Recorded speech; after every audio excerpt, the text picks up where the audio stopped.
final section of our webinars are how you can actually enhance the patient experience through your own website.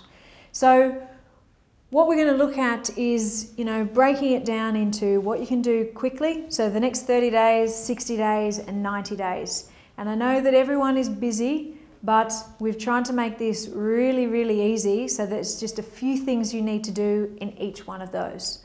So the key elements that you need to focus on, and we've made them to be 5, are the structure. So what is your content and the website structure? How do the pages fit together? Have you got the right content in each of the different sections? With the content, what's happening with the copy? What's happening with the images and the videos? Have you got enough images to actually bring life to your website? The design. What is the design? Has it actually been done or thought about from a user-friendly point of view? Is it done in HTML or is it done in Flash? If it's done in Flash, how can you make sure that you update it to see or to ensure that it's visible by the search engine robots and readers? Site stats. Having a look at Google Analytics, what's working, what's not. Do you actually have an analytics package on your website? There's lots of free ones out there, but the Google Analytics is great and it's widely accepted and widely used by most of the clinic sites. And then the last one is, how does your website actually appear in the search results? Are you visible for everything? Are you visible for articles? Are you visible for images? What are the things and what are the areas that you do need to be improving on? So the best way to actually demonstrate these 5 key sections is really to use a website as an example. So I'm using the gastric banding procedure website. This is the home page and the what is obesity page. So within here, this section here is a header.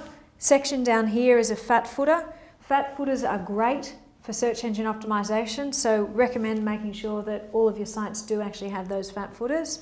And then you can actually see these key content areas which will drill you down into the site. Looking at the structure of their website and what are the pages that actually are on the site, there's an about gastric banding. Is gastric banding for you? Obesity in your health, real life success, patient support website, and find a doctor. You can see the banding, cost, how it works, procedure, and fast facts. The options, suitability, general outcomes, and then some information about obesity. The purpose of this is just to show you page by page what is visible on the site and how they do actually connect. So what it would be good for you to do is, even just on a piece of paper, map out the different sections that are on your site and what are the different pages that do relate to those sections. So moving into the next one, which is the content and the images.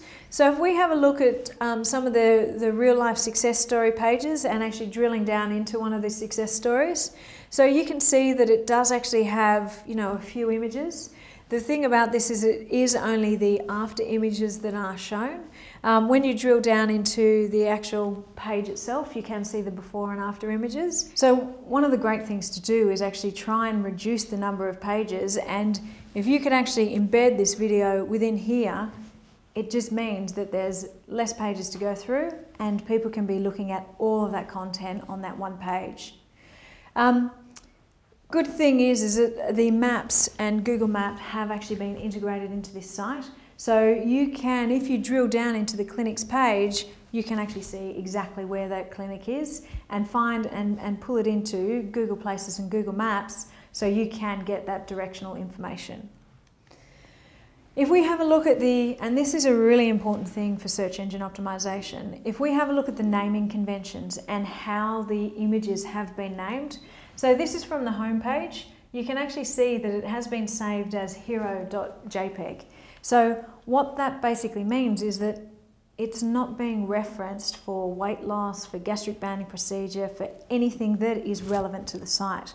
So it's a good thing to actually go and have a look at how all the images are named and making sure that they are actually relevant and specifically dealing with the area that they're in.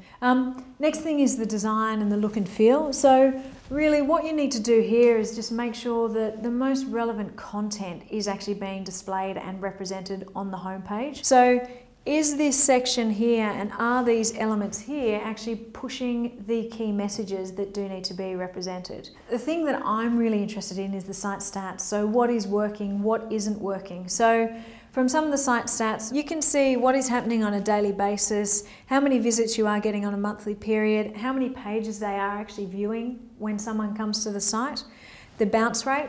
So the bounce rate is how many people hit your site and within a few seconds actually leave it straight away. So it means that they haven't actually seen the information that they want, so they've left. So that's quite a good bounce rate. The bounce rates are between 50 to 75%. The average time that people are spending on the site and the percentage of people who are coming to the site who are new visitors. So rather than a returning visitor, it is actually how many new people out there have been attracted to your site and wanting to find out more. One of the other things that you can find out is where the traffic is actually being generated from. So great thing to see here is that 75% of all traffic going through to the site is from search engines, then a large percentage from referring sites. But if your site does not actually have Google Analytics on it, it is free. Just go to Google, search Google Analytics, and you will be able to go and see how you can actually embed Google Analytics into your site. You will need to get your web designer or developer to do it, but it's a really easy thing to do. You can set up your automated monthly reports to make sure that they are coming into your inbox so you can be seeing how you've compared to the previous month and any increases or changes that have been experienced.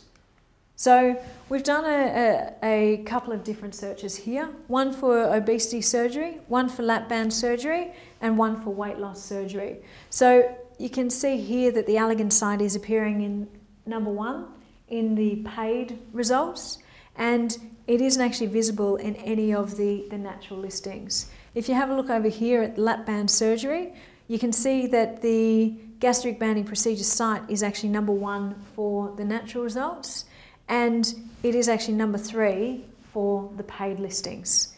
Having a look at the weight loss surgery, it's coming in at number 3 here, and also number 3 in the natural results. This is really important for you to make sure that your clinic is actually represented in Google Places. So you can see that we've done a lap band surgery, we've clicked on Places to see what the results are, but none of the maps are actually coming up. So, one of the areas for improvement could be to make sure that all of the references to the clinics that lap band do service or do reference on their website are actually visible within the Google Maps or within Allergan's reference of Google Maps, so that at least it can be seen when people do search through Google Places. Having a look at the images and looking at lap band surgery, you can see that there are a lot of before and after. There are a lot of the procedures and also of the device itself. Looking at video, again, you can actually see all of the videos that have been uploaded around lap band surgery. A lot of these will be Australian specific, but it doesn't mean that they're not opened up for the US and other videos that have been created from elsewhere around the world. Okay, so for Allergan, what are some of the things that they need to focus on for the next 30, 60 and 90 days? So short term, medium and long term. Google Map integration. So if someone wasn't searching for lap band surgery and they went to Google Places, making sure that all the clinics were actually represented within the site and actually pinpointed on there, so that at least if it was being searched, people can see what it was. Image name conventions, making sure that those image names are actually relevant to the site and also relevant to the section that they are talking about. Regularly update content. So a lot of the content on the site is content that has been on the site for a while. Is there an area or a section on there that can be constantly refreshed?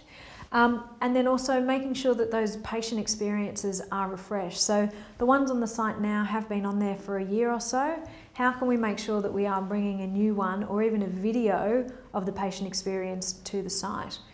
These 60 days. So what happens next after you've done the initial finessing? Adding a couple more patient testimonials. So this is where you would try and get those video testimonials. Refresh all the content. So look at the content, make sure that it is all relevant, do a bit of an audit, see if you do need everything, and if you don't, get rid of it. People read in bullet points and images, so they are distracted by long copy pages and they just won't read the copy that is available in it. Restructure the content. So look at your sitemap and or we should look at their sitemap and see if all of those sections are actually relevant and if some of the sections do need to be pulled out. So if cost is the number 2 reason why people are coming to the site, why is it sitting in a sub-page rather than a section on its own?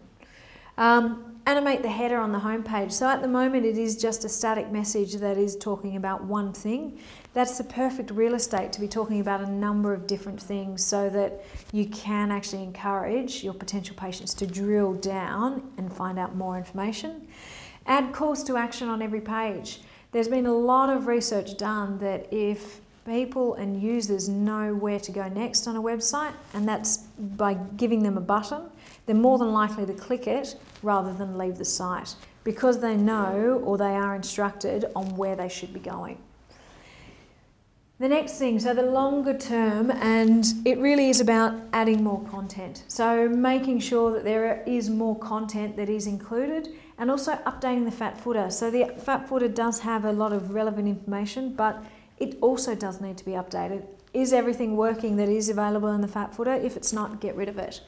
And then also the last thing is start to incorporate eCRM. So nowhere in the site is there the ability to actually get people to start having that dialogue and start understanding a little bit more about the procedure.